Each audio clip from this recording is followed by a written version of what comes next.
and many emotions leaked from here a moment after. As if she was releasing a heavy weight she couldn't change for too long. Her fair left hand then propped her chin up with immeasurable charm as she blew on the locks of hair that came to cover the left side of her face. It was a type of charm any man could go crazy over, and one couldn't be sure whether she was doing it intentionally or not. I don't know what it is about you that was able to cause weavings of existence that led nowhere to actually have possible destinations. But all right, have a seat. She straightened up while pointing to the area before her. Noah read the weavings of extremes in existence flowing in this region, as he also focused on this unique entity, his obsidian pants stretching as he came to sit down opposite to Sona.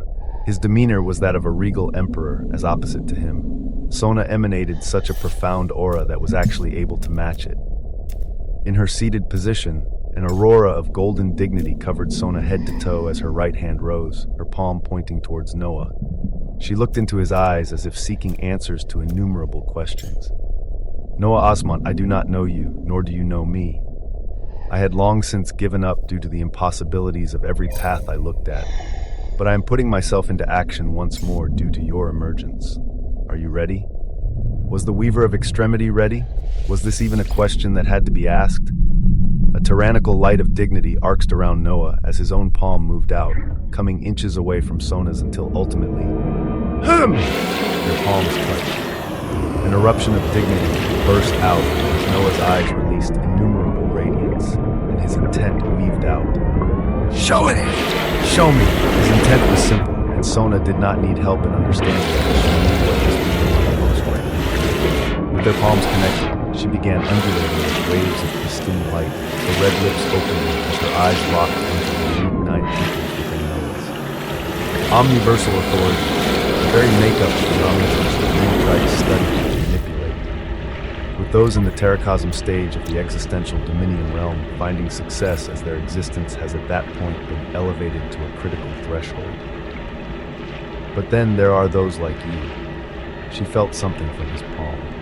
His skin felt soft and rough at the same time, and it seemed to hold eons of transformations. But through it, she could see a glimpse. You have already begun to glimpse them, haven't you? A question that wasn't a question. She nodded to it herself as she continued. Good, this will make it easier then. I'll expose you to a semblance of what I see. Doing this to others may harm them and overwhelm their existence, but yours seems big enough.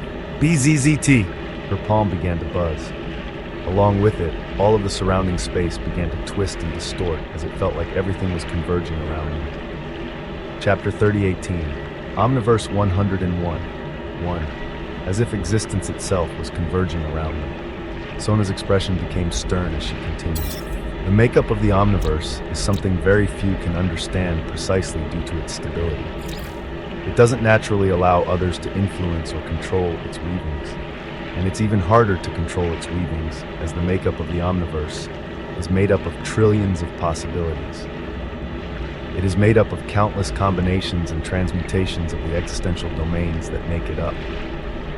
A single omniversal authority could be made up of the weavings of 1,000 existential authorities, 100,000 or 1,000,000 existential authorities. This is why it is so exceedingly hard to even influence a single omniversal authority and affect the surrounding omniverse to aid you in expressing your extremes or in altering reality how you see fit. Noah's eyes shone brightly as from the palm of Sona, her fingers spread his wide open before they interlocked. And through this interlock, he felt a pull of hundreds of existential authorities from Sona's hand. Hundreds. It didn't mean she held all of these. It simply meant she could influence them to an extent that they followed her will somewhat. And through it, she was able to gain access to an authority with the very makeup of the omniverse around them. Funny, isn't it? Most people's dominiums can hold a few existential extremity authorities. With the more powerful ones, dominium is allowing them to expand this number. And yet there are millions of existential extremity authorities fusing together to form the makeup of the omniverse. One could work their whole life utilizing countless fruits of existence, and they may never be able to have within them even a percentage of the existential authorities within the makeup of an omniversal authority. As Noah listened to this, Poof! His dominium began to buzz. More accurately, his dominium soul felt his primordium core begin to spin with immeasurable heaviness, Noah feeling something new blooming from it at this time. A boon of your primordium core has been unlocked fully. You have attained omniversal sense. Starting from his primordium core, a sight seemingly expanded as if many things were foggy before, as if he was a newborn baby opening up his eyes to something wondrous. And as his omniversal sense opened, he began to see countless threads, countless strings. Strings so numerous and so heavy that they could overwhelm a weak dominion and destroy it just from them being observed. Noah saw these countless threads weaving together in seemingly chaotic ways, and at the same time, with an unknown order he could not place as he realized something. He entered a state of epiphany as he spoke. The crux of their power lies in how they come together, not simply what they're composed of. Sona raised her eyes and blinked at such words as she nodded with appreciation. The same 1 million existential authorities weaved in different combinations and transmutations could yield the power of an entirely different omniversal authority, which makes it clear that any omniversal authority can't necessarily have an owner. As she said this, her eyes flickered as she gazed in the far distance. Though if there is someone who fully grasps the countless combinations of authorities that make up even a single omniversal authority, and they're able to make it theirs, well, that's a level of power to be feared. But her head turned back to Noah. The crux of influencing omniversal authority is this. Through their interlocked fingers, Noah felt waves of hundreds of existential extremity authorities course through this area, as if they were invisible to him before, but they were visible now. Because one's dominium can barely handle a number of them, if we want to influence existential extremity authorities by the hundreds or thousands, a prerequisite is a strong and perceptive enough dominium. This the terracosm stage, and weaving your own existential extremes and dominiums into the complex and chaotic weavings of the omniversal authority you wish to influence. In this manner, let's say for example dignity, I could mix it with the weavings of hundreds or thousands of existential extremes whose transmutations make up an omniversal authority. And it will seem like the very reality around me is magnifying dignity and making it unshakable. But it is merely me borrowing the power of something I may not even know the name of. Yes, most didn't even have the power to understand the names of the omniversal authorities they borrowed the influence of. And the more complex an omniversal authority was, the less was known about it. A terracosm stage entity may be able to influence the complex weaving of an omniversal authority, made up of hundreds or thousands, to achieve a shocking effect of power. But what if one could influence the transmutations of weavings of hundreds of thousands, of millions of existential authorities that made up the truly heavy omniversal authority? The answer was a terrifying one. From Sona's hand, Noah felt the golden strings of dignity mix in with the torrential flow of an unknown authority. And through this, boom, Sona's figure became unfathomably more brilliant. Massive tendrils and seas of dignity erupted all around her as the pressure she radiated far exceeded a teleos stage entity. Of course, the successful weaving of your authority in an already complex weaving of hundreds or thousands is extremely hard, with such a thing taking a tremendous toll on one's dominium as to offset this, and for other uses.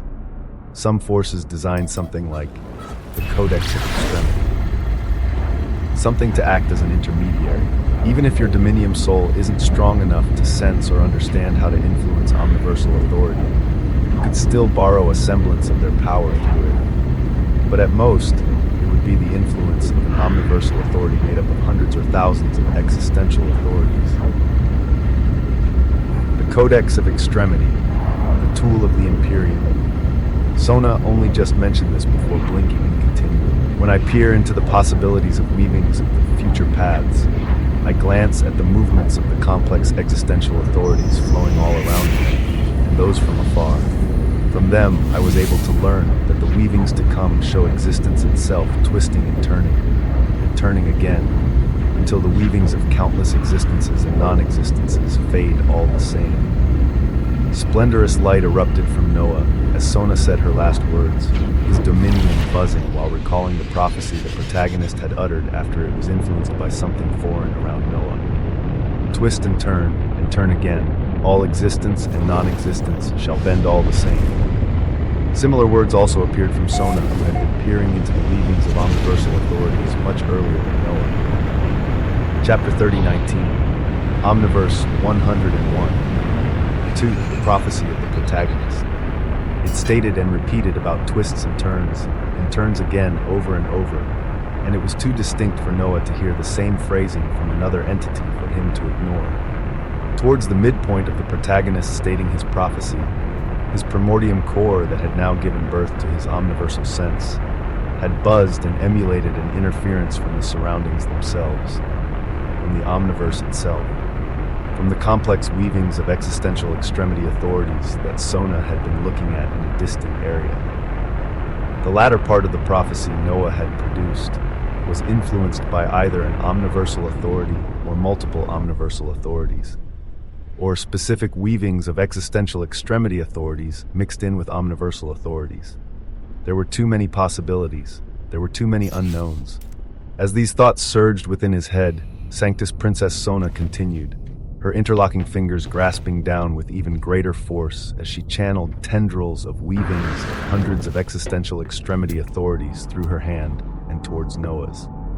The difficulty of influencing omniversal authorities never eases, with it being difficult to always locate a single omniversal authority you are familiar with all the time. Thus, those who truly understand things take the stance of not familiarizing themselves with a single or a few omniversal authorities, but making themselves proficient in learning and grasping the weaving of any omniversal authority around them to influence reality on their behalf. This was a lifelong journey. Ultimately, it came down to understanding the complexity and how countless transmutations of weavings came together. When this was under control, one could influence any omniversal authority, wherever they were at any time. Do you get it? Sona blinked her bright eyes while looking at Noah, who seemed lost in thought. Yet in the next moment, his eyes closed. His omniversal sense stemming from his primordium core then took center stage as he didn't rely on his vision, on his will, aura, or any other senses. Just the omniversal sense, akin to this being his only tool to see. And he saw countless weavings of tendrils and strings all around him. He felt like if he sent his existential authority up to these weavings, he could pull them down just slightly for them to support whatever he wanted to do. But there were already hundreds of tendrils that Sona had already called down, flowing between his fingers. He caught a glimpse of their weavings. Each one seemed to take its own unique path, with its own vibrations and constant snake-like leaping, as if it formed a set of coordinated flows of data. And Noah had to insert his own data into all of this, have it not be buried down into oblivion, and instead integrate with the flow of whatever omniversal authority in order to borrow its influence.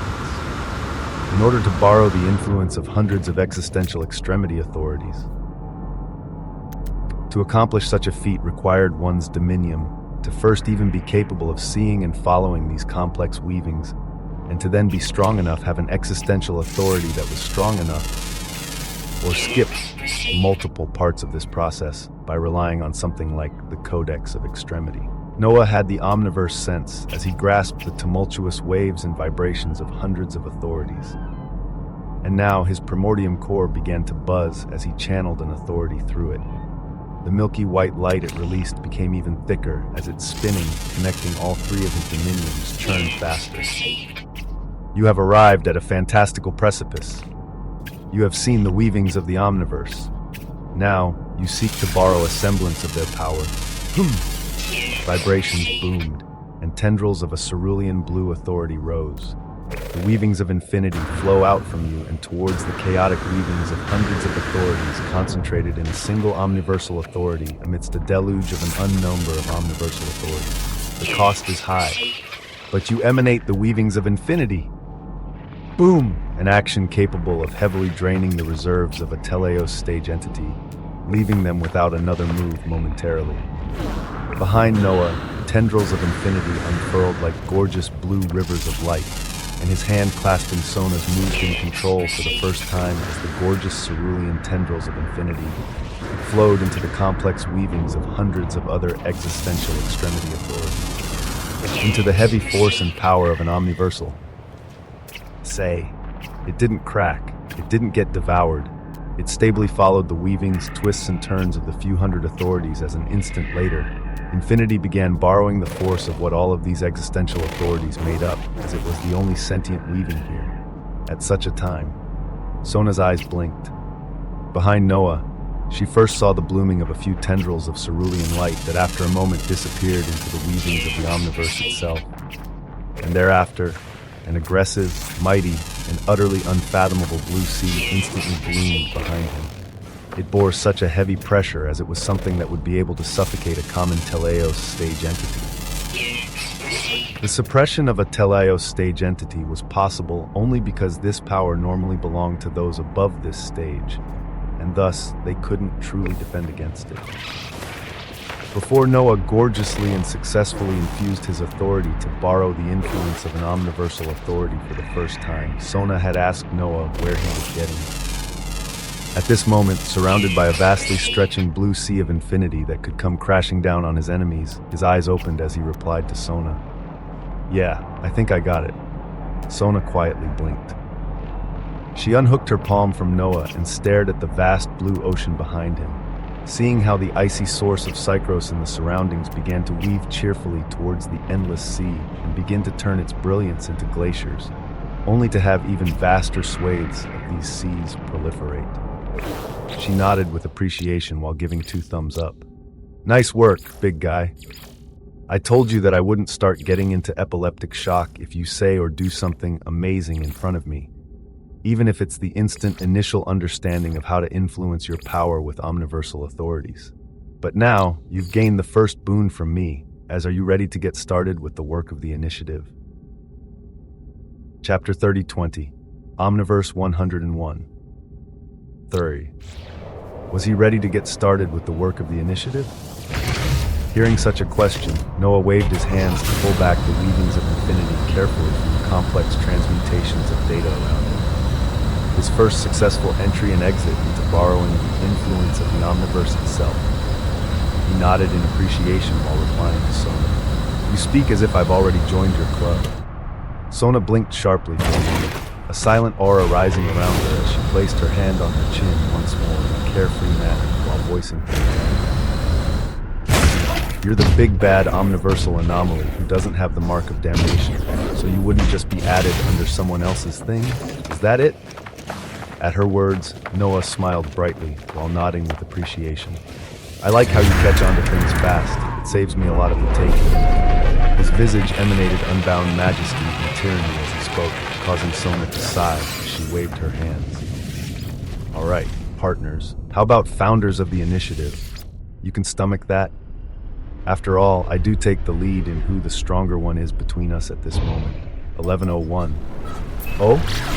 Noah asked while recalling how this entity, at the teleos stage of the existential dominium realm, had been whipping the ass of a Terracosm stage Elder Queen.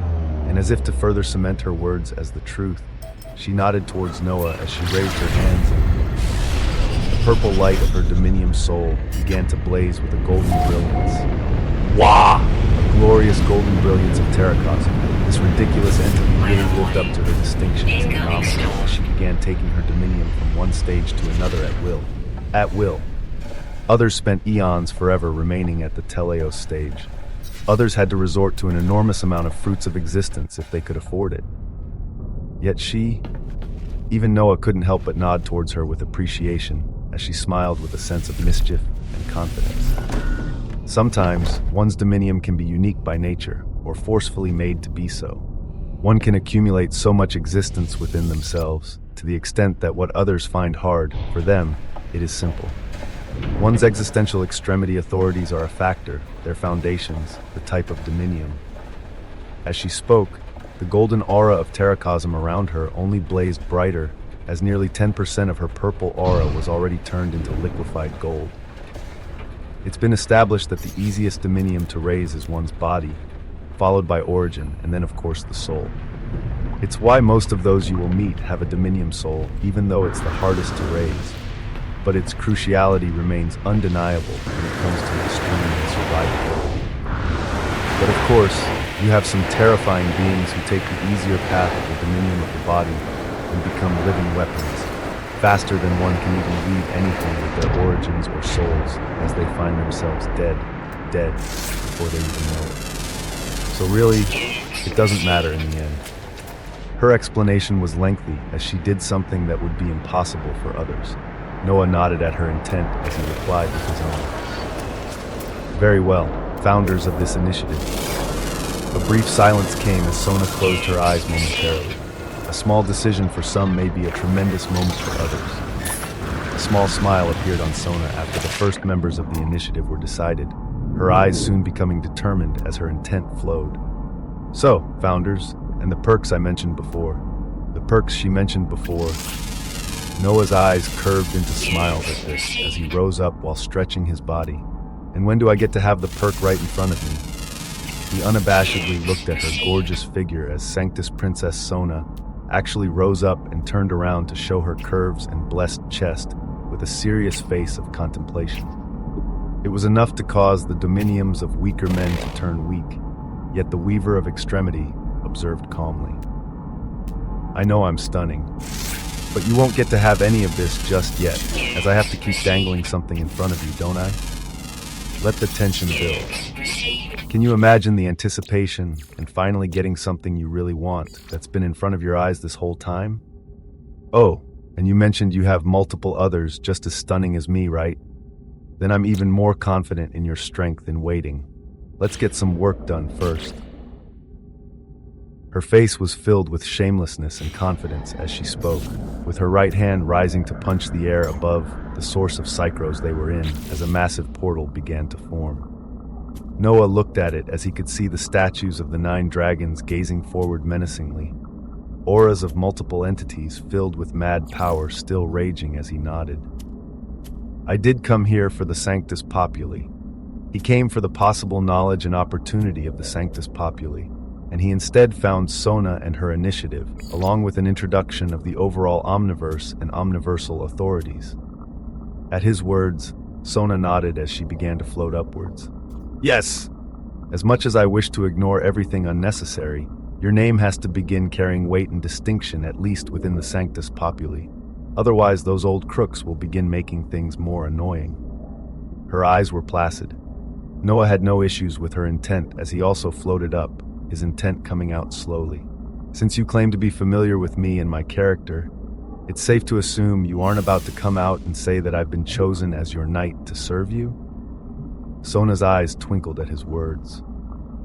As her figure filled with mesmerizing golden dignity surged up, her icy glow of Psychros covered her intent entirely as she only smiled.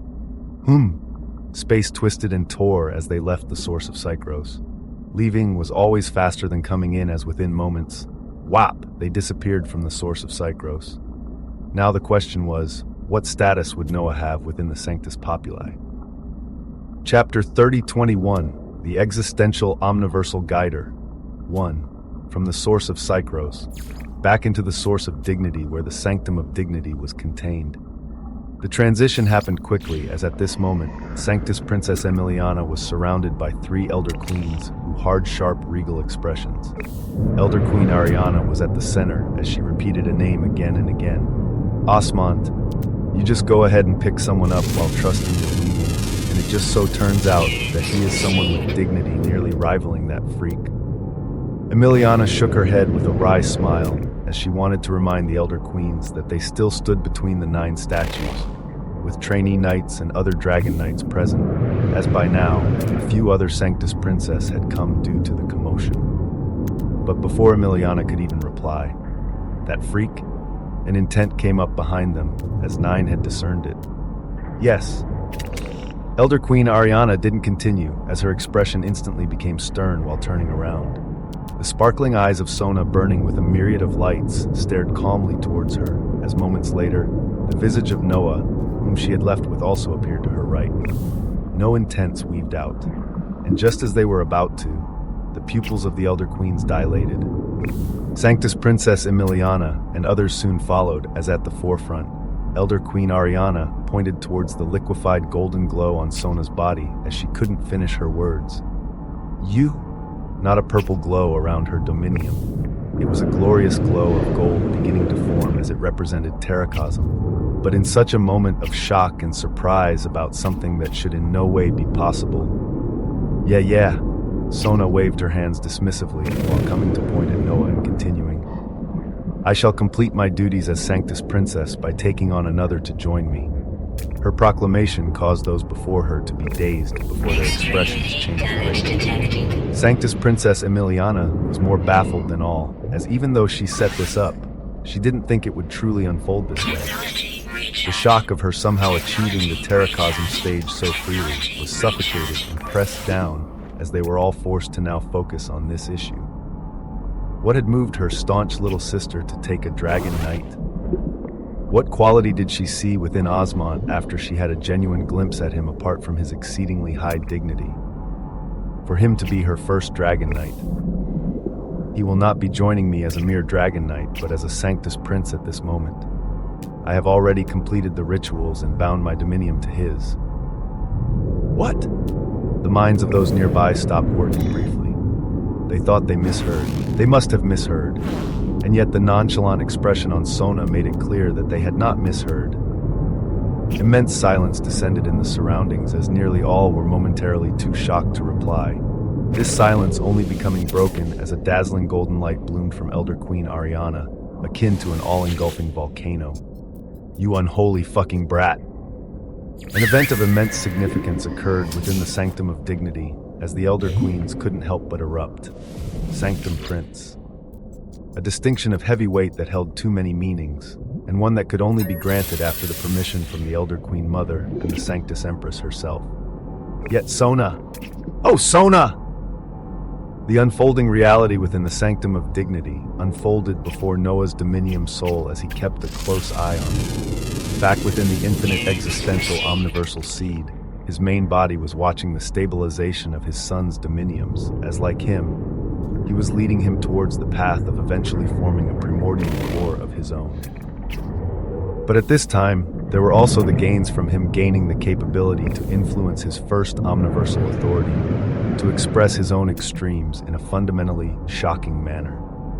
His mind was filled with the workings of omniversal authorities and their makeup of thousands or even millions of existential extremity authorities that no single being could grasp. No single being could hold that many extremes, as those starting at the terracosm stage could only allow their own extremes to flow in the complex weavings of these authorities to borrow their power. No single being could do it. But then there was him. When he arrived here, Noah had to ask himself and ponder regarding his Omniversa Emperor lineage. It held a wondrous creed that recorded as many existential extremes as those who had Noah's lineage held. If his lineage spread far and wide, if his creed began to proliferate and countless millions recorded their own unique existential extremes, the possibilities were endless. But for this, his people had to also be capable and proficient in forming their own existential extremes. For this, the extremity of cheats rises and states that it has an answer. A wondrous extreme stood up amidst Noah's existential extremity authorities, flowing its heavy tendrils of brilliance within his primordial core, where a dense number of dominium rules were being set up even now. Cheats looks back through time and remembers. Cheats remembers the distinctions of the unruly guide, of the golden guider, of the dark guider. The extremity of cheats urges the spinning of your primordium core and puts to use all existential extremity authorities for another existential distinction to be brought to fruition. The extremity of the protagonist rises with unbound regality and states that this is his specialty. His extremes began to work. In the surroundings, Henry woke up from his stupor as he stabilized his dominium, and he, along with all others, could only observe as a brilliant light bloomed from Noah and shot up to the distant space far above the infinite existential omniversal seed and beyond it. The reason for this was because, for what Noah's extremes sought to accomplish, even the aid of the influence of the omniverse was sought after. Being the first extreme to experience the complex weavings of an omniversal authority, massive tendrils of blue light surged upwards first as the extremity of infinity forges the road towards a new distinction. The extremity of Cheat states that the distinction shall be known as the existential omniversal guider. Chapter 3022, the existential omniversal guider. The existential omniversal guider. This was the distinction that Cheat sought to bring to fruition, as none of Noah's extremes denied it. They worked in conjunction like a well-oiled machine, as at the center point of his dominiums, his primordium core radiated the most potent, milky white light. A light that even seemed ready for the jump into the next stage soon, so long as enough resources were granted to it. As it rotated, it released a gravitational pull that was seemingly pulling on the surrounding space itself. The infinite existential omniversal seed and the omniverse itself outside of it. Within moments, Noah's will felt itself melding into countless threads and strings of the omniverse. It was an overwhelming sensation as he didn't focus on complex and heavy clusters of thousands or millions of strings that made up a single omniversal authority, with his will likely being crushed the moment it tried to enter those, as he focused on the clusters of a few hundred existential extremity authorities. He focused on omniversal authorities with the lost numbers of weavings as within moments. As if the omniverse dipped and came towards him, an indescribable flow had its momentum carried by Noah, his extremes beginning to follow the flow of its weaving ever so slowly as his body began to vibrate with a heavy light of power. A power that made his vassals in the surroundings feel as if he had become some massive giant of an existence, and they were as small as ants. It was but a mere glimpse of the manifestation and difference of their power. After his extremes pulled on the influence of the omniverse itself, the distinction of the existential omniversal guider is being etched onto your existence. The features of the existential omniversal guider are being defined in real time. Your existence is not yours alone for you to benefit from. You hold the connections and intricate weavings of countless others, as even before you held this distinction, you were their guider. On this day, under the influence of an unknown omniversal authority, this distinction has been fully carved out as you can begin your path. You can guide the lost existences out there who know nothing of being at the center of a grand fable. Stemming from far above, a pillar of blinding golden light smashed on Noah as it contained the affirmation and authority of the existential omniversal guider. His eyes opening wide at such a moment as in the background, he could hear the extremity of Cheat's cackling. He looked at his people, and he saw those who could look at him in the eyes even with his blinding glory, and those who had to avert their gazes. He looked at his son stabilizing his realm, and at his partners gazing at him with unfathomable profundity. He gazed at all of them before he waved his hands and voiced out,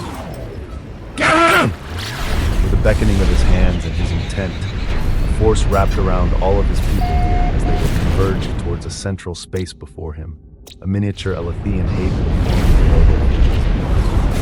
His son, the queens of the infinite existential omniversal seed, and those with the purest concentration of his lineage, and those most powerful were at the forefront. And Noah came to float in front of them all, his royal emperor's robe fluttering with brilliance as existential light was leaking from him. And then his intent weaved out. What is extremity? What are records? And just what is existence? As he spoke, his body seemed like a center point where sparkling existential authority that looked like swirling galaxies were emanating from. And these galaxies of pure existential authority came to bathe his feet with heaven. And in front of their eyes, shocking prompts rose. You are blessed to be receiving the first quintessential guidance of the existential omniversal guider. The first prompt was the same for everyone. Thereafter, they varied based on who they were and their level of power. In front of the eyes of the daughter of hatred, Lilith, you have achieved the 9th gradation of extremity, as there lies a thin barrier between that and the endless dominion skies. Listen to the words of the existential omniversal guider, and this thin barrier will break as if it never existed. Drops of existential authority landed on her as she felt an inflow of information. Information from someone who had entirely scaled the gradations of extremity in a manner very few others could even compare to. And even as this information flowed, the intent of the guider continued to echo out. The crux of the existential dominion realm lies within your own existence. Have you defined it with the concept that matches you the most? Have you lived up to the extremes of that concept to take it to the existential level? The words caused Lilith to tremble as if she were in a trance. Had she lived up to hatred? Was it what filled her existence fully? When she really thought about this, she couldn't help but nod towards herself as the moment she did so. Boom! She felt hatred exploding within her and beginning to transform. The particles of existential extremity authority all around her stemming from the guider flowed into her calmly, as in the next instant, hatred began to shine with the initial brilliance of the existential level. But it wasn't her alone. From the ancient visage of steel, the existential extremity authority of steel began to rise. From Ishtar, from Sargon, from Barbatos, obsidian skulls of existential light began to surround her as necromancy surged towards the existential level.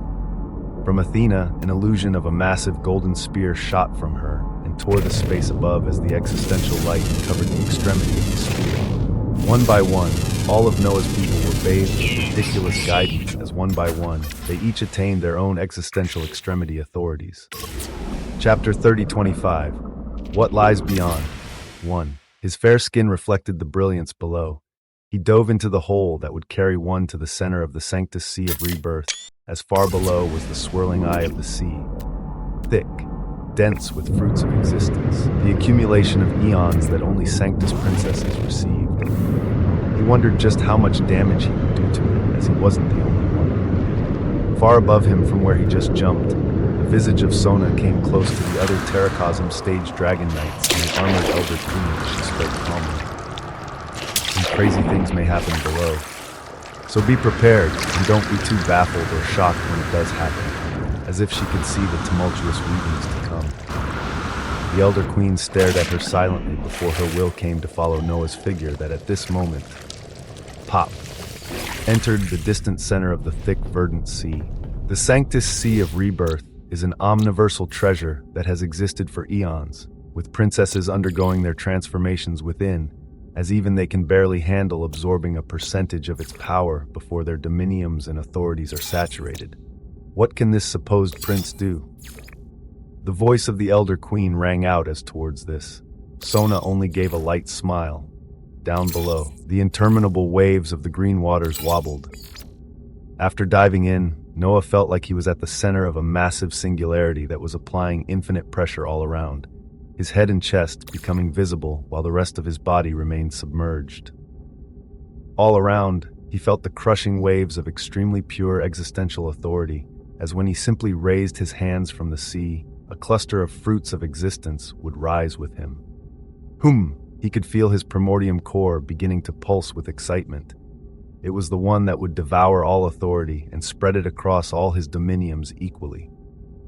His dominium soul was here, but with it came a representative portion of his primordium core where the authority would flow through. And at this moment, let loose. Wah! His intent was made clear. His body began to tremble. His primordium core flashed within his depths as it began to spin with a radiant white light.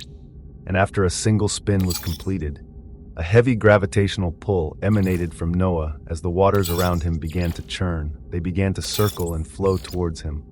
The primordium core began to spin faster as it soon began to absorb verdant liquid and dozens of fruits of existence. And within seconds, it seemed like Noah was becoming the center of the sea as all waters began to collect and be devoured by his figures. The affected areas only expanding as time passed. And very soon, it felt like Noah was the center point of a rotating galaxy, drawing everything into himself as all three of his dominium began to surge with potency and power. Your primordium stage was the initial and earliest stage of development into the existential dominium realm. Within it, an existential primordium dominium core was formed as it granted an omniversal sense towards the very weavings of the omniverse. The verdant sea began to churn. Like an endless black hole, Noah began stripping this sea of its dense and thick verdant hue, hundreds of fruits of existence being swallowed up by him, all parts of his dominion radiated a lustrous light. In the primordium core, white light soon began to gain color. The completion of the primordium stage indicates complete development and acclimation in the existential dominium realm, as now you have to set up what path you will pioneer hereafter. Yes, he wasn't following the stages of neonate, sequor, teleos, and terracosm. His path was his own, as if he could equate them to others. His primordium stage at the peak included both neonate and sequor stages. But for his next path that he had to decide on himself, would it follow this principle? He was pioneering it. He was trekking new paths others could not fathom. Naturally, he could make such a path as obscene and broken as possible. So, Quintessence rises with imperishable majesty as stares at the path ahead. At the very center of his existence, a colorless authority rose. Quintessence pulls upon all existential extremity authorities. Quintessence pulls upon the extremity of cheats. Quintessence rose with wild abandon on this day as it decided to define and delegate the stage forward. Noah was Quintessence, and Quintessence was him, as at this moment it was given free rein. Quintessence states that after the initial stage of development is completed, the stage that follows should be one where you spread your wings and fly. Quintessence states that in this next stage, you must be undefeatable in power and stature. Quintessence states that in this next stage, you must be unconquerable. Hues of vibrant green shone. Above the sea, the figures of the Terracosm Elder Queen and Dragon Knights began looking down with somber eyes as they saw waves churning across all of the Sanctus Sea of Rebirth and going towards a single being. This sea carried eons of worth of accumulation, you know. Why was it churning and swirling towards him as if he could swallow it whole? A grand question. But even this didn't have an answer, as the visage of the bare-chested entity they locked onto down below began to flicker with a deeply purple radiance at this moment. From its white milky brilliance, the existential primordium dominium core instantly gained a milky purple radiance as its circular form instantly began to break. It was blooming into something else. The primordium core is budding into its next stage, which allows it to rapidly and efficiently scale the endless dominium skies. Quintessence burns with brilliance and asserts the distinction of the next stage. Undefeatable, unconquerable. Quintessence asserts that the next stage of your dominium realm shall be known as the Invictus stage. Boom! His primordium core instantly shattered and collapsed into itself. As the moment it did so, a quarter of the Sanctus Sea of Rebirth was instantly swallowed as it disappeared. Chapter 3026, What Lies Beyond. 2. His primordium core shattered and collapsed. Along with this action, it also devoured a quarter of the Sanctus Sea of Rebirth to use as its fuel, a singularity forming in its place as it bloomed into something else. Invictus, a grand and heavy distinction, one that truly had to be lived up to, as at this time, Quintessence wasn't done. The existential primordium dominium core is transforming into the existential Invictus dominium organ. An existential Invictus dominium organ. Inside his very existence, Noah felt the collapsed primordium dominium core begin to transform into something else entirely at this moment. A golden aura rose and began to permeate all around as the existential extremity authority of Ascension blazed with brilliance. Ascension caused this entire transformation to enter a new realm of quintessence. From the collapsed primordium core, Noah began to see the formation of what seemed like purple-colored wings, an organ in the shape of wings. The existential Invictus Dominium wings have been born. The existential Invictus Dominium wings will carry you across the endless Dominium skies. The newly forged organ was truly in the form of wings, as the moment they formed in the very center of Noah's existence, his back also sprouted dazzling purple wings that radiated tremendous existential authority. This wasn't all, as on his feet, a pair of purple wings rose, each one being more dazzling than the other. A pair of wings deep in his existence, a pair of wings behind his back, and a pair of wings on each of his feet. He looked like an entirely new entity coming to fruition, as the pressure his body radiated was one that may cause even a teleo stage entity to feel a sense of suffocation. In the next moment, all the wings within his existence flapped, releasing a terrifying gravitational devouring force that caused another quarter of the Sanctus Sea of Rebirth to disappear. And this large portion of sea that disappeared went on to become the fuel that caused his wings to shine ever brighter, as if he was ready to soar into a grandiose, endless sky. The next path has been outlined. All that is left to do is for you to utilize the tools you have brought to fruition to scale the Dominium skies. The capabilities of the existential Invictus Dominium wings are for you to discover and understand. Noah felt the wings pulse as if they were always an intricate part of him, like a second beating heart. Just by existing, they drew in heavy concentrations of existential extremity authority and magnified it before allowing it to course across his dominiums. Inside his body, massive mountainous passages cheered all the incoming authority while gushing out even more. And it was at this time that Noah felt the waves of authority all around him begin to calm, as if the verdant sea around him that was part of an omniversal treasure was sentient, and that it had deemed his transformation was over. But he had taken half of the Sanctus Sea of Rebirth towards his transformation. Whole Sanctus princesses would normally take a single percentage. Feeling the slowing absorption around him and the vibrating sense of power of his existence, he finally opened his eyes and looked up. Far above, the 4 Terracosm stage entities were gazing towards him in the sizably reduced sea with incredulity, and only the gaze of Sona was calm and unblinking as she nodded. Noah's eyes were glazed with a tyrannically purple hue as the vibrant wings on his feet and back flapped. And whap! He instantly disappeared from the sea below and traversed great distances in an instant, his visage materializing as a flash of light in front of Sona. The Elder Queen and her 3 Terracosm Dragon Knights turned back to him the moment he warped behind them. As this speed, it caused their eyes to rise in alarm. It was not a speed a common Telio stage entity could show. It was a speed that nearly neared those at the Terracosm stage.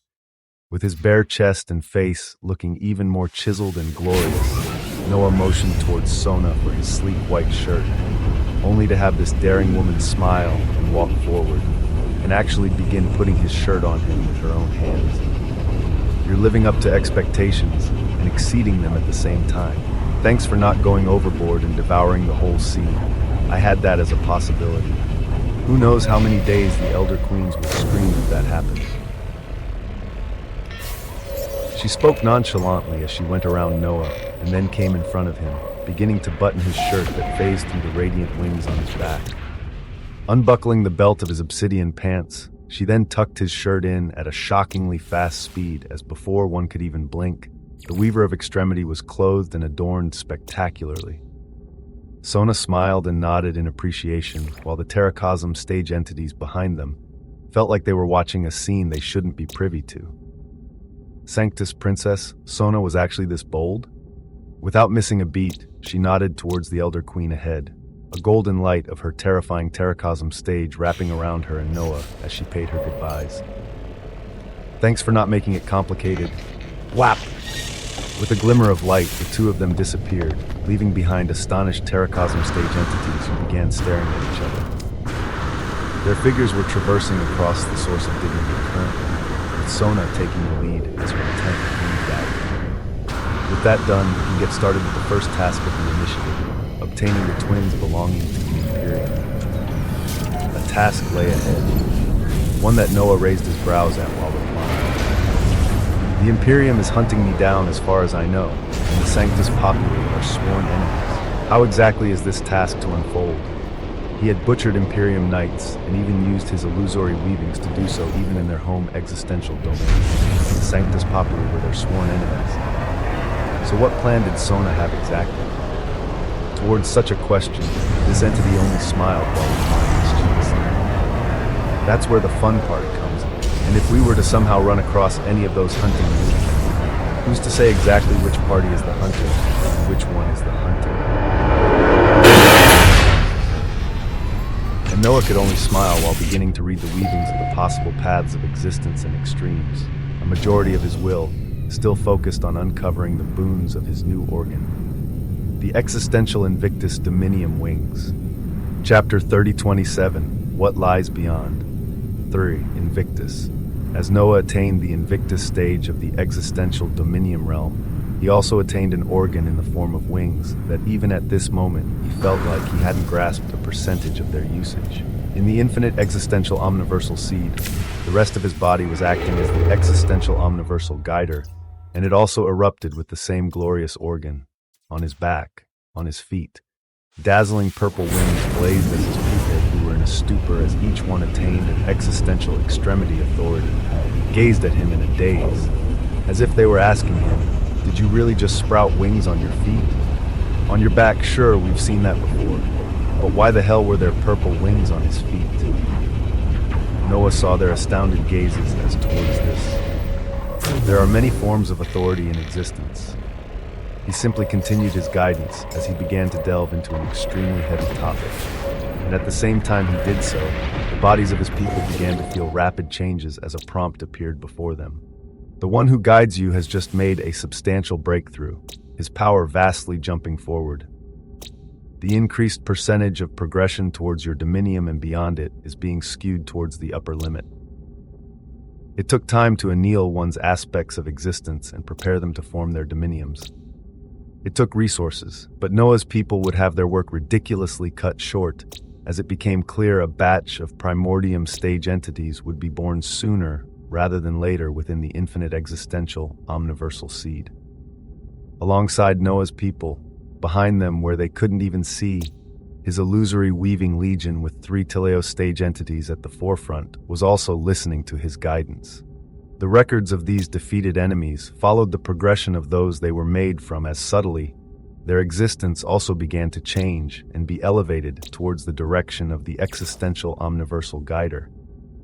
And Noah continued his guidance as for the first time he introduced a certain concept to his people. Among the many myriad forms of authorities, there exist those that hold the structure of the omniverse itself. Composed of dense amounts of existential extremity authorities, they are omniversal authorities. Whom? As he spoke, a shocking scene occurred out of even his own control as the Invictus Dominium wings behind his back flapped, and his intent instantly gained the weight and influence of an omniversal authority. Above him, space instantly looked like it twisted and distorted to converge on him, as if he did any action right now, he would carry the influence of an omniversal authority with it. His people were now privy to his words, and they also saw firsthand what their guider was teaching them about as before their eyes, new prompts arose. You have been exposed to a shocking form of authority. You have entered a state of quintessential epiphany for the next day, with the chances of successfully elevating extreme to the existential level rising to the highest. Ever so slowly, the breadth of your existence is being expanded. The boons were immense. But as this occurred, Noah also got to understand something about the root cause of what had just happened.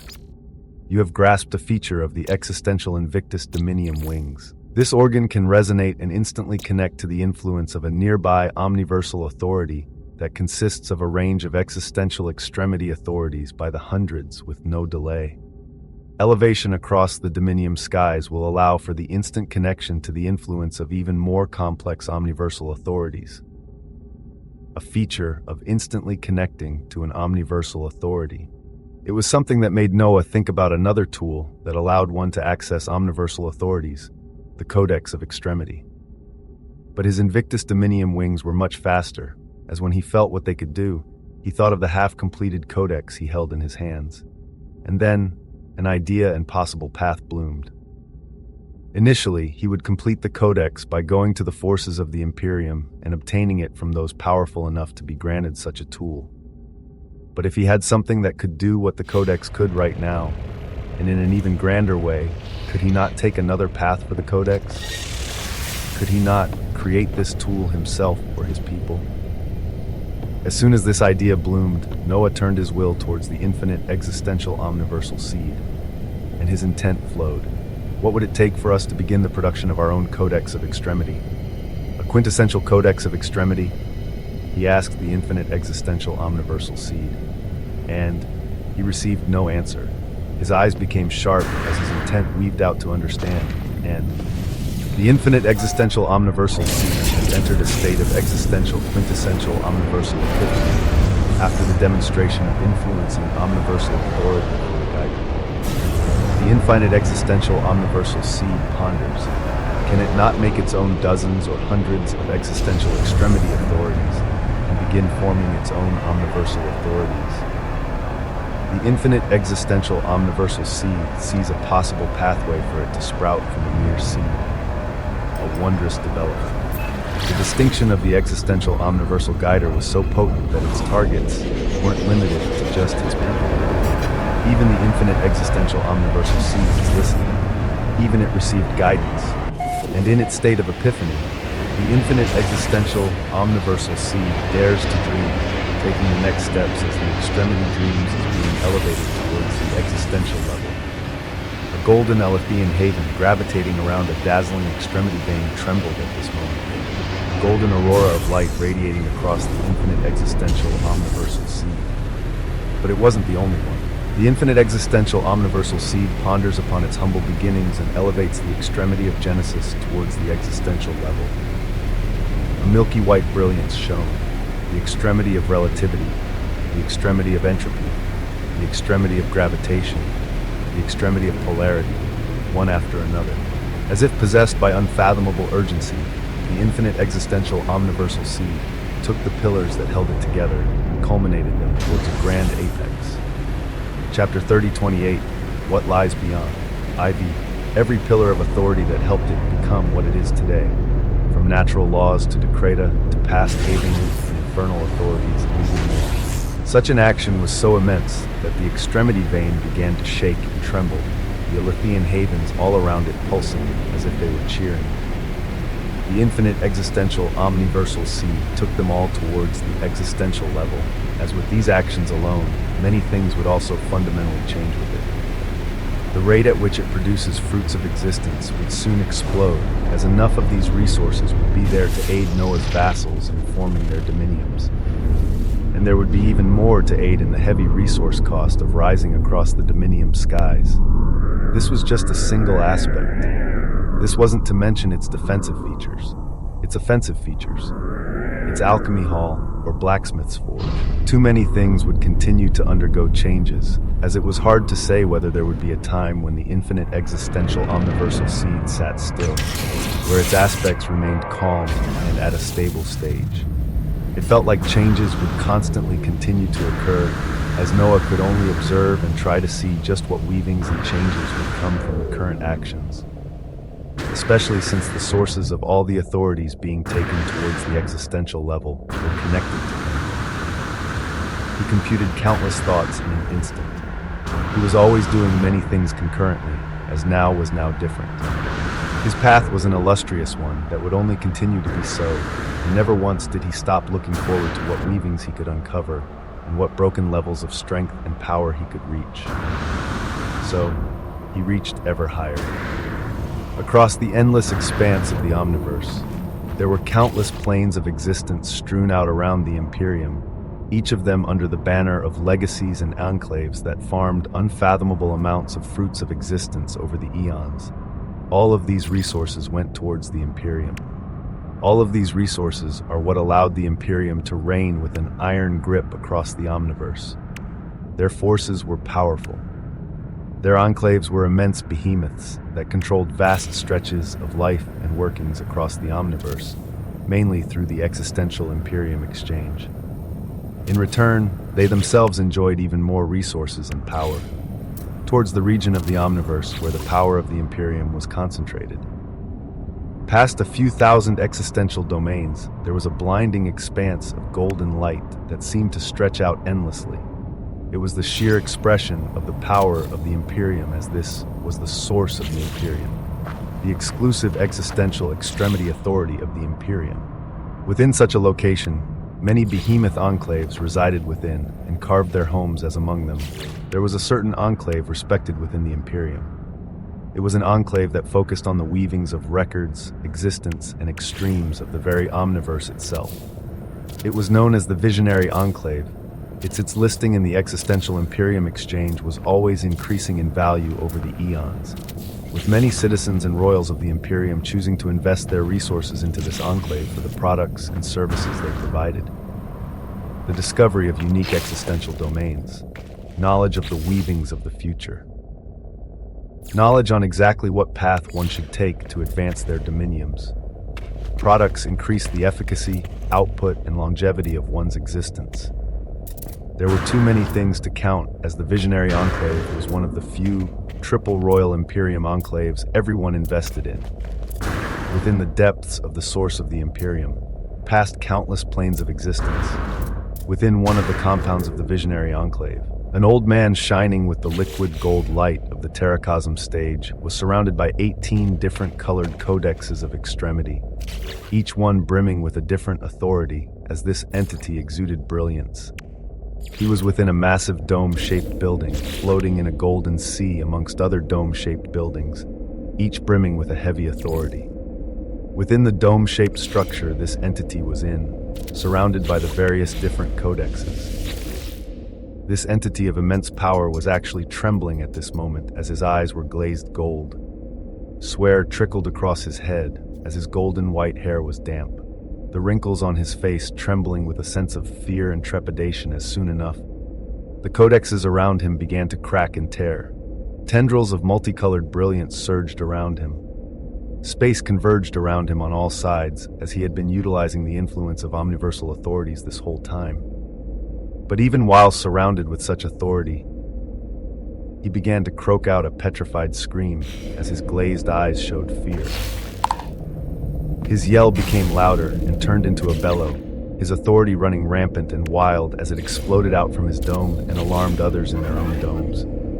Instantly, multiple figures of Terracosm stage entities appeared within his dome with alarmed looks. A woman going towards the bellowing man, who looked crazed as a golden light flowed from her to stabilize him. What happened? Boom! She didn't even finish her words before the crazed entity she was holding on to exploded with existential light, his whole body shaking instantly with the influence of omniversal authorities, as his intent bellowed out like grinding bells. Genocide! Crazed bellows rang out from him as others became even more alarmed. The Imperium fractured, the Sanctus broken, countless dominiums lost. Oh! He spoke of something he had seen as the subject matter was so incredulous that the faces of many changed, even more coming forward to hold down his limbs as this entity trembled unstably. The wheel of existence shattered and broken, countless twists and turns. Oh, we shouldn't have sought them. We shouldn't have enraged them. Genocide. The surrounding space fractured and tore as a renowned Imperium Martial King, on an enclave proficient in reading weavings of the future, seemingly went crazy as unfathomable words were uttered from him. Chapter 3029, Expansion 1. An Imperium Martial King from the Visionary Enclave trembled with unstable authority and ravings. Ravings of genocide and destruction, that when others heard them, they couldn't help but swarm towards him to stabilize everything. Within moments, a Terracosm stage Martial King came up behind the crazed old man as she cradled his head forcefully between her lap, dazzling rivers of white light flowing from her hands and onto his head as she spoke sternly. What genocide? Who are you referring to? Who shouldn't be enraged? Her words were like melodies as other Terracosm stage entities also circled in the surroundings, pulling on omniversal authorities as everything nearby gained a sense of stability. The glazed eyes of the old man slowly calmed as he breathed heavily. The woman cradling his head spoke once more. Who, Lucas? Who should not be enraged? The words of serenity caused utmost calmness as the old man, Martial King Lucas, opened his mouth as if he were perched and facing extreme dehydration. His pulsing veins will shatter the wheel of existence, as if his eyes could see something others couldn't. As if he had peered into a far distant future he shouldn't have been able to see. He blinked as he gained a sense of clarity while continuing. The Imperium, the Sanctum, the Omniversal Pillagers, they shall all bend the same. With the expansion of his wings, thousands of domains will face extinction. There is still time to change things. There is still time. Do not enrage him. Do not enrage the Weaver. An unimaginably heavy impact bloomed as if this entity had seen what he shouldn't have with the weavings of the Omniverse. His Dominium soul instantly faced cracks as the situation turned extremely serious.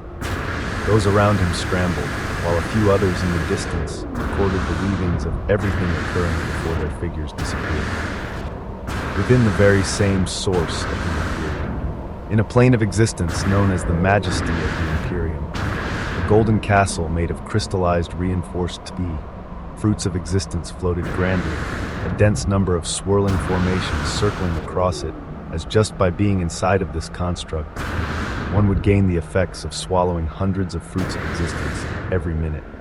It was a tool very few knew about, and a terrifying, omniversal treasure among the many under the banner of the Imperium with shocking effects. Those living inside such a construct wouldn't even need to step out of it to seek the fruits of existence, and one couldn't really say how heavy the cost was to build this construct. Inside such a place, one of the many leading figures of the Imperium stood on a balcony filled with brilliance, gazing out into the expanses of dozens of stellar citadels of the Imperium around this castle. His hair shone purple gold as he was adorned in an emperor's robe, his visage magnificent and handsome as his dominium released a silent rainbow-colored glow. Rainbow, not purple of the Teleos stage, not gold of the Terracosm stage. Rainbow. He was someone distinguished, but at this moment, one only needed to know him as the one at the head of the visionary enclave. Whap! At this moment, 3 Terracosm stage entities appeared behind him on the balcony and kneeled, sending blinding singularities of illumination forward as they paid their respects. Exarch, this is the current state of Marshal King Lucas. What he has seen, a terrifying possible weavings of the future, one that spoke of genocide and destruction of the Imperium, the Sanctus Populi, and the omniversal pillagers. As for those responsible, Marshal King Lucas spoke about not enraging them. The only thing they had to go on at this moment was a single distinction: the Weaver. There was a very real and possible weaving of existence where this Weaver brought down destruction and genocides across the Imperium, Sanctus Populi, and omniversal pillagers. What exactly would happen? How would? There were so many questions to answer as at this moment, the Terracosm stage entities of the Visionary Enclave gazed towards their Exarch as he proceeded with everything calmly. His intent came out in waves.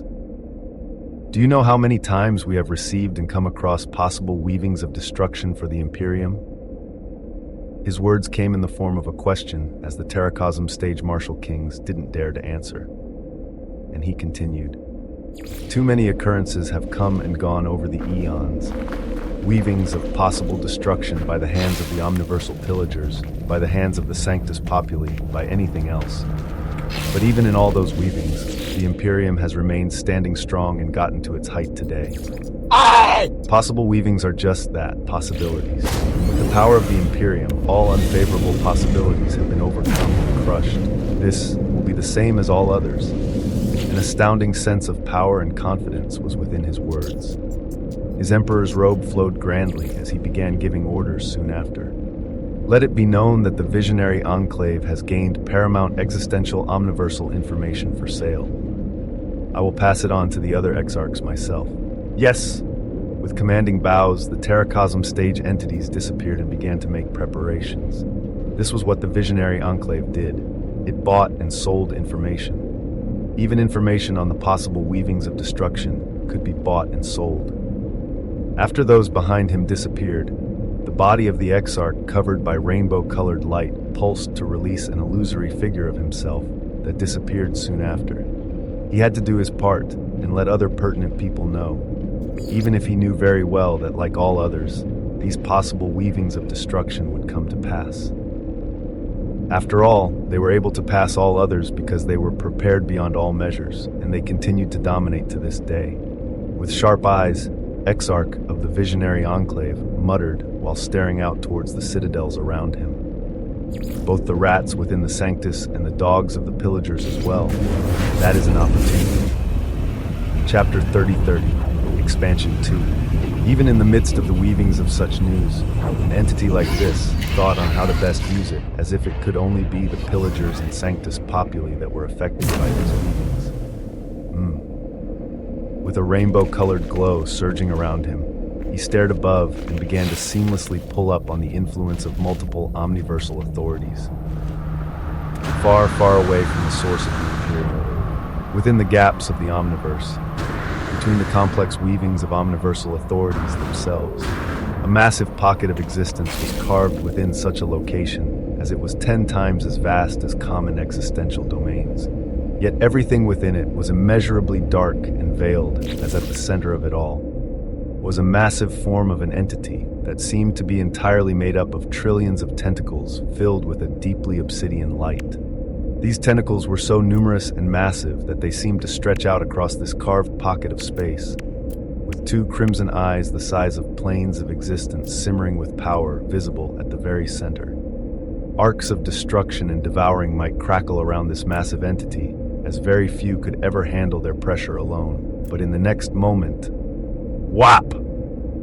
A humanoid figure surrounded by a blazing rainbow-colored light appeared in the center of the void, in the line of sight of the two crimson eyes and the trillions of tentacles all around it. The figure bowed towards the eyes while speaking out. Yes, weavings of destruction. Haha, you are bothering with such things? We live and thrive on pillaging and destruction. I welcome whatever force will try to do this. You haven't gotten a clue yet, have you, Butler Schuyler? Before the humanoid entity surrounded by a rainbow-colored light could even reply, the tendrils of the monstrous entity he called Master interrupted him and asked a question at the same time. A question that the humanoid entity distinguished as Butler Schuyler shook his head with sternness while replying. Not much. A flash of colorless wings of light, of interminable wrath raging out. Yes, wrath. Meaning this may happen from the weavings of the future that will be reacted upon. I want to help them achieve this wrath that brings about so much destruction. I want to make sure they truly get enraged and involve all those prevalent. The only question is who they are and what we need to do to achieve that level of rage. Unfathomable existential waves of destruction bloomed out as towards this issue. It seemed different entities reacted in their own ways. Find them.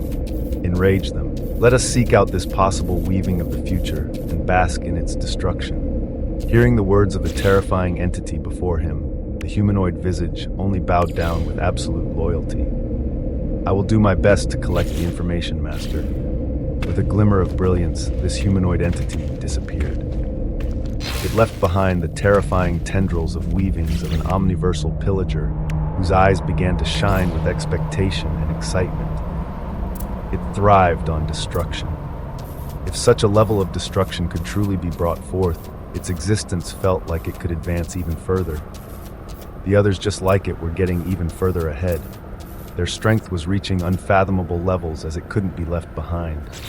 So it began to peer into the weavings of existence itself, on the identity of the one it needed to find, what it needed to do in order to enrage them. Normally, enraging someone could be done by taking what was theirs, or that which they truly loved. It would first find the party promising destruction, and it would utterly and existentially destroy that which they loved to earn their rage. Where are you, O bearer of destruction? An unknown party was being sought after by many, many entities. Uniquely, this unknown party was also looking for themselves. In another area of the vast stretches of the Omniverse, an omniversal authority twisted as it spat out a few hundred figures radiating terrifying might. And at the very center, old fool, this is fucking exhausting.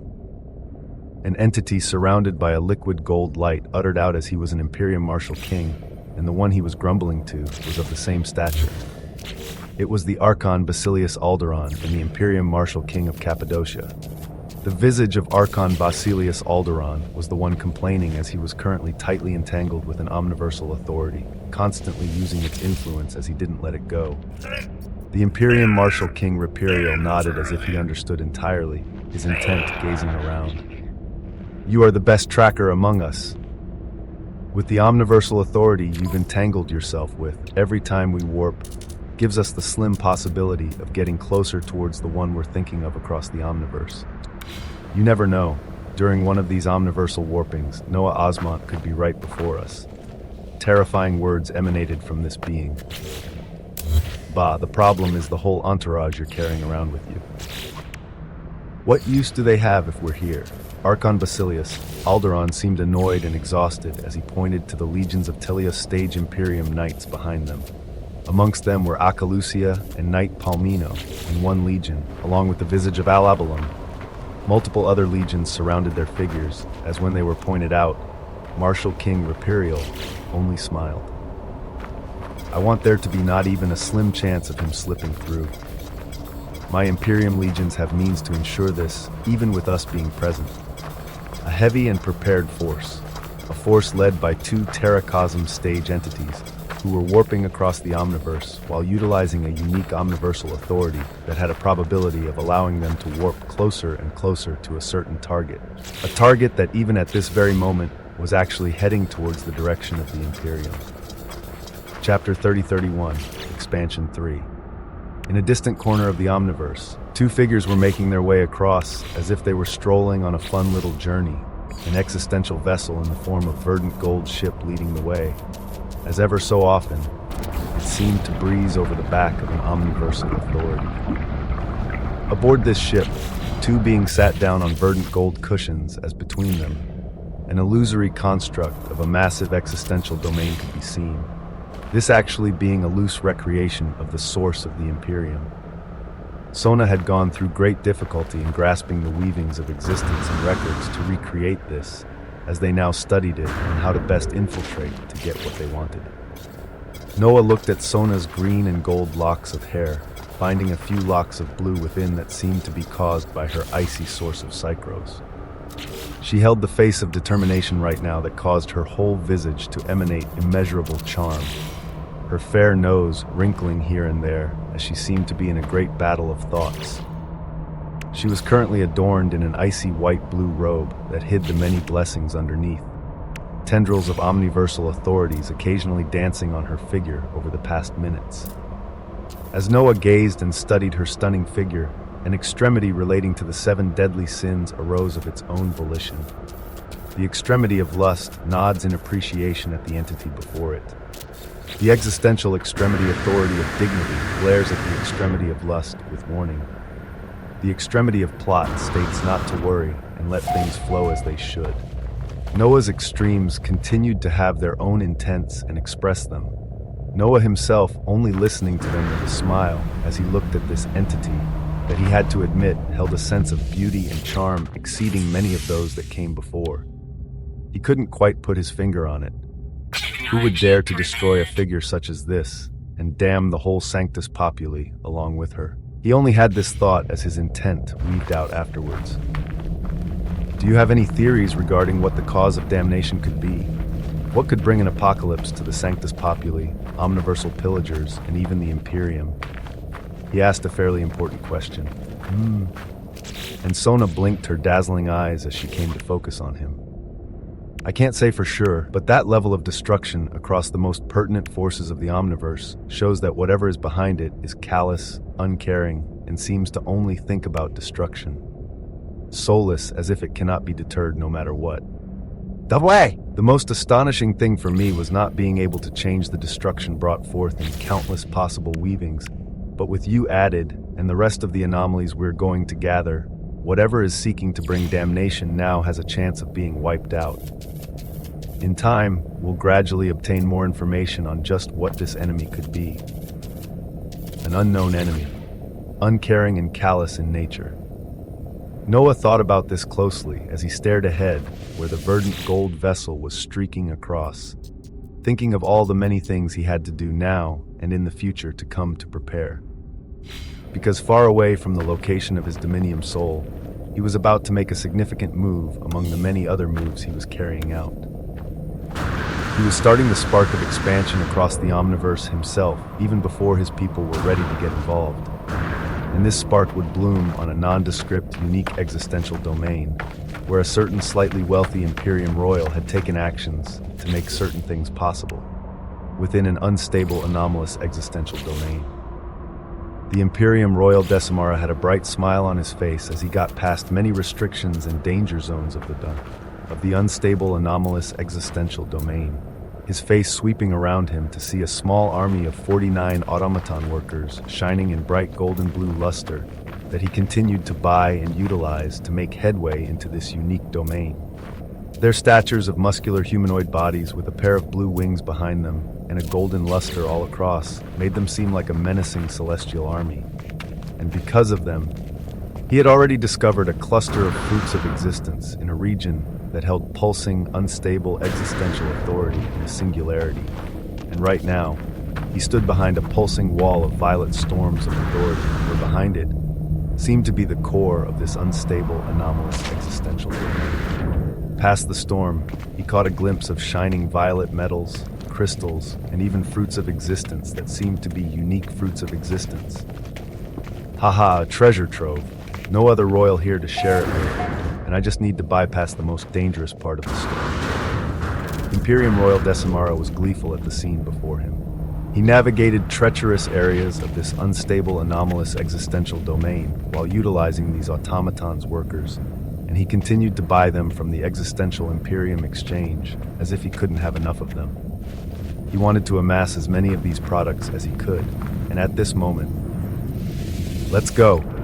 He commanded them once more to go forward and see which path would be of least resistance, since it seemed only teleo-stage entities may be able to bypass the storm ahead safely. The commanded automaton workers remained still. Huh? Decimara blinked in confusion as the two Sequor stage guards behind him became stern, their senses just beginning to go off. Why? And just as Decimara was turning towards the automaton workers, he felt a pair of hands land on his shoulders and press down with unfathomable pressure. His Sequor stage guards were the same as when Decimara turned to gaze at his shoulders. He saw invisible hands pressing down as at this moment, they gradually began to gain light and materialize. Along with it, the brilliance of an illusory commander unfolded. Chapter 3032, Expansion 4. The illusory weavings under Noah's banner were invisible. Yes, but it didn't mean they couldn't show themselves if they wished. At this moment, a pair of invisible hands clamped on the Imperium Royal Decimara and his guards at the Sequor stage, none of them being able to move an inch as the pressure of three Teleo stage entities bloomed out. The visage of the illusory Commander Augustus appeared behind Decimara, with the illusory weavings of Archon Basilius Ignatius and the Royal Observer Xavier pressing down on the guards as from the illusory commander. No need to be so hasty. A biting intent filled with unsurpassable power boomed out and shook Decimara's will. His will gazed at the entity at the Teleos stage surrounded by blazing purple flames behind him as too many questions arose. Who were they? How could they have possibly found this place? And were they friends or foes of the Imperium? Decimara's head buzzed as before any answers could come. You can get all the resources lying behind this existential storm, but before you proceed, you simply have to pledge fealty. Decimara felt like his throat had become extremely dry as he weaved out his intent. Pledge fealty to who? He felt an unbelievable sense of danger, a danger that told him if he said the wrong thing, it would very likely be the last his dominium would see. Behind him, the illusory commander let go of the body of the Imperium Royal as he walked forward, a smile on his face as he spoke callously. To the Weaver of Extremity, pledge your fealty to the master of the illusory weaving legions. A thick tendril of tyranny erupted out along with slivers of conquest. Before the eyes of Decimara, this thick concentration of existential authority came towards his body as if his dominion rejected it. He knew the full pressure of the Teleos stage entity before him would eviscerate him. So Decimara closed his eyes and shuddered while the tendrils of authority flowed deep into his dominium. His pudgy body, filled with fat and brilliance, trembled as he felt the source of his existence be penetrated, a new authority settling within him that would control his existence for the eons to come. He didn't fight it.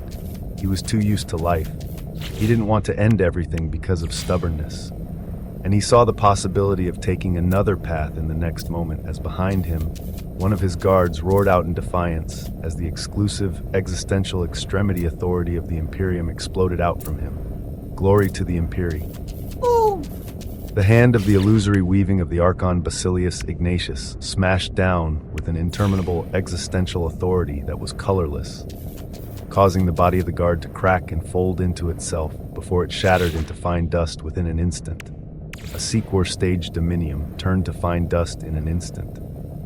And the more terrifying thing was that within the next few seconds, a light shone from the dust that then coagulated to begin forming an illusory figure. A figure that, when its humanoid body fully formed, looked extremely like his dead guard.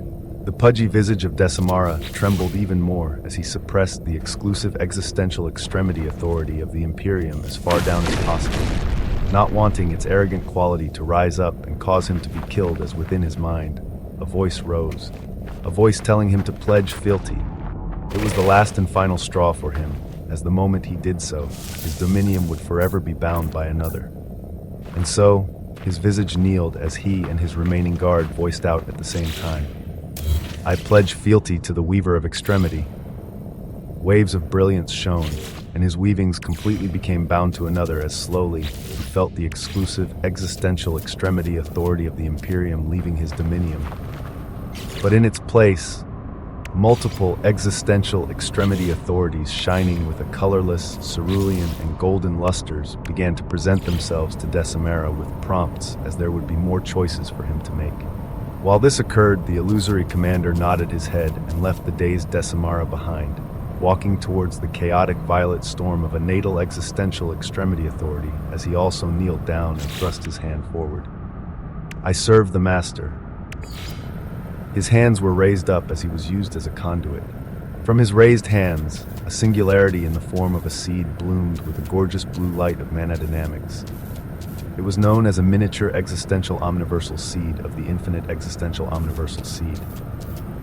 It was part of Noah's construct that the moment it was released into this unstable anomalous existential domain, it anchored itself in space as mana dynamics began to flow out freely, latching on the tendrils of violet existential authorities ahead and beginning to change and devour them. Mana dynamics. It stated that essence could neither be created nor destroyed, only changed in different forms.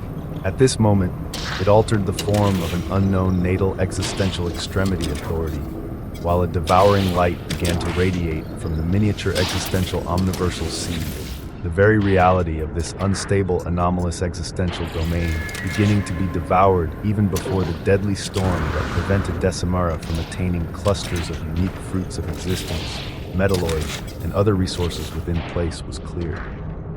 The weavings of the unstable anomalous existential domain seemed to tremble and roar as it began to be eaten up, tendrils of heavy existential extremity authority beginning to gather here. At the same time, the automaton workers flapped their wings and floated towards different areas of this unstable anomalous existential domain, intent on releasing the power of the infinite existential omniversal seed across it as after the vitalis and vacuous existential domains. This unstable anomalous existential domain would be the third domain to be devoured. It was the true beginning of the expansion of the power of the infinite existential omniversal seed, a construct that was adding dozens of existential extremity authorities even at this very moment from the pillars of authorities that made it. Chapter 3033, Expansion 5, Roar. A violet existential authority raged as it began to feel an undeniable devouring. Across its unstable anomalous existential domain, different anchors, different seeds were placed that began to devour everything about it. Its signature within the very omniverse itself was being devoured. This encroached upon its very source, upon what it stood for, violet. This was the color spread out across the unstable anomalous existential domain, as even though it was a natal existential extremity authority with nobody to command it. It had reached this current stage, even though it was born not too long ago, and if given eons to continue, even with the errors that caused its instability, it may have culminated to become a terrifying, unstable, anomalous existential domain, because its weavings were grand ones, filled with majesty and grace, even amidst the chaos of instability. Noah had found the identity of this authority through the existential automatons a while ago.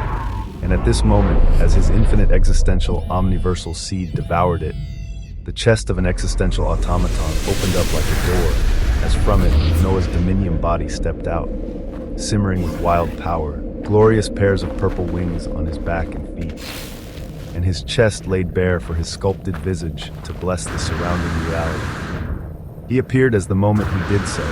Dense rivers of violet light seemingly found their target. the one behind all of this, as they converged towards Noah's figure in anger. Noah looked up at the perilous rivers of existential extremity authority as he merely stood there, letting it smash into his body, and in this surrounding space as crackle. His body glistened like a reinforced diamond that nothing could pass through, and amidst this storm, his body began to give off tendrils of golden dignity, of tyranny, of infinity, of quintessence. He gave off such brilliance as his intent weaved out. Do not be defiant. I will raise you to a level even you cannot fathom. Way! Surrounded by his own pristine authorities, Noah told the natal existential extremity authority of this unstable, anomalous existential domain to fall in line, that he would elevate it to a level it couldn't even imagine. The violet tendrils of light paused while staring at the boundlessly coiling dignity, at quintessence, infinity, and tyranny, and after it ascertained the state of the current reality, wah! The raging rivers of violet light became calm.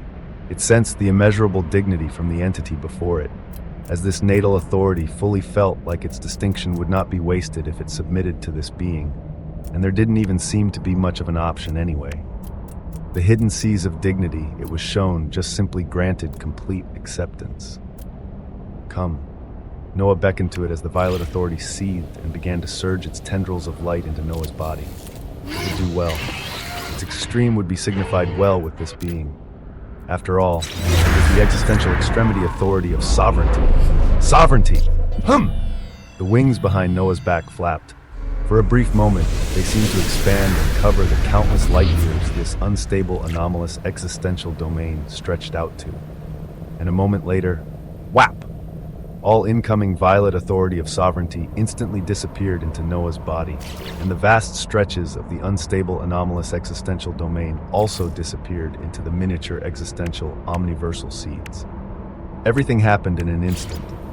The existential automatons, illusory weavings, and newly conquered Imperium Royal Decimara and his guard were the only ones left behind to bathe in the shocking result of this brilliance. A result that somehow, within the span of an instant, the entire unstable, anomalous existential domain was devoured.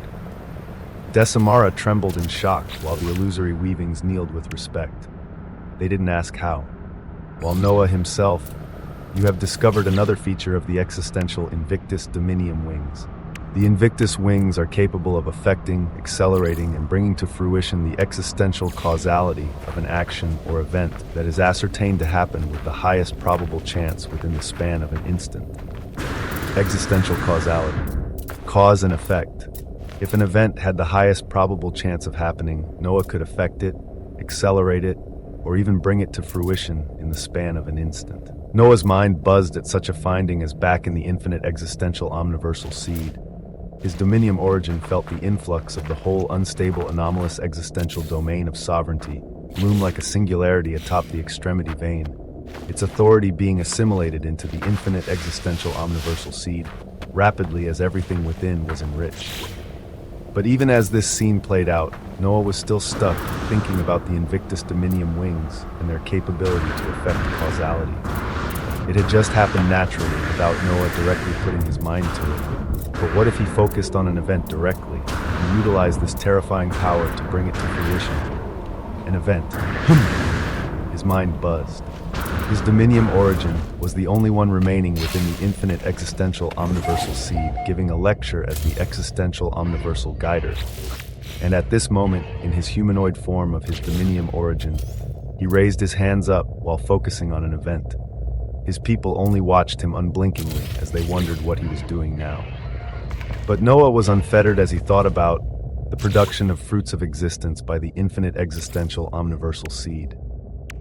This was an event that would continue to happen for the foreseeable future. It was something guaranteed with the highest probability. So could he affect causality and bring to fruition the production of all the fruits of existence for some time frame in the future within the span of the next instant? The production of fruits of existence that had its rate already rapidly increased? This was the idea.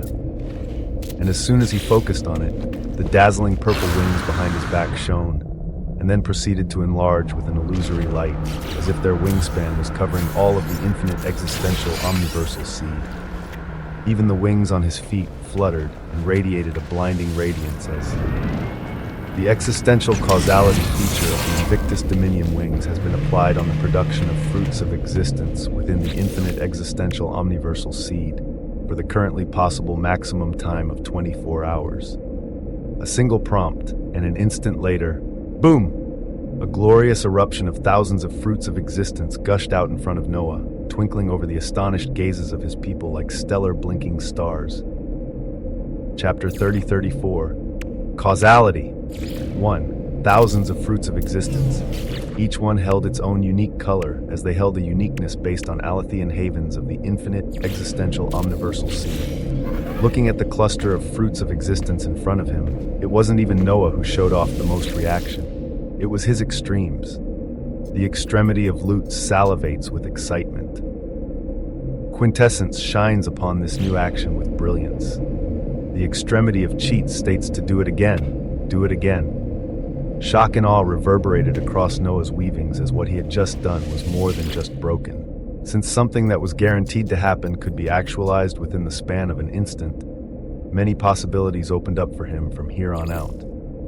The alteration of existential causality could be utilized in so many different situations, even within battles, as the applications were endless. As he saw the eruption of thousands of fruits of existence, he let them flow towards his people, as these would be utilized as the fuel for their dominiums. At the same time, he studied the effects of what he had done, as when he looked at his Invictus wings, they were much dimmer than they were just seconds ago. At the same time, he studied the effects of what he had done, as when he looked at his Invictus wings. They were much dimmer than they were just seconds ago. Gazing at them, he could feel the reserves of their authority, as the shocking alteration of existential causality he had just done had seemingly taken nearly half of the power of his Invictus Dominium wings. The action of causing the instant devouring of the unstable anomalous existential domain of sovereignty had taken less than a tenth by comparison. But since he had over half of the reserves of the astounding power of the Invictus Dominium wings still remaining, with the rest regenerating over time, he could once more affect causality as he wished right now. The wings seemed much dimmer than before, but Noah wanted to continue. He wanted to affect existential causality once more when, bzzzt, his wings buzzed with a warning. Warning from the Invictus Dominium wings, as if they were telling him to conserve his reserves of authority, as if he would very much need their capabilities soon. What did this mean? His gaze became stern. It meant something big was coming. His dominium origin could be ruled out, since it was within the infinite existential omniversal seed. And his dominium body that had just finished aiding in the devouring of an existential domain was a possibility. And his dominium soul, traveling with Sona, had an even greater possibility. But what exactly would be happening? What level of danger could there be? Noah could only plan ahead in advance as he began to move, in the space where the unstable, anomalous, existential domain of sovereignty used to be. Noah's visage was in front of the Imperium Royal Decimara.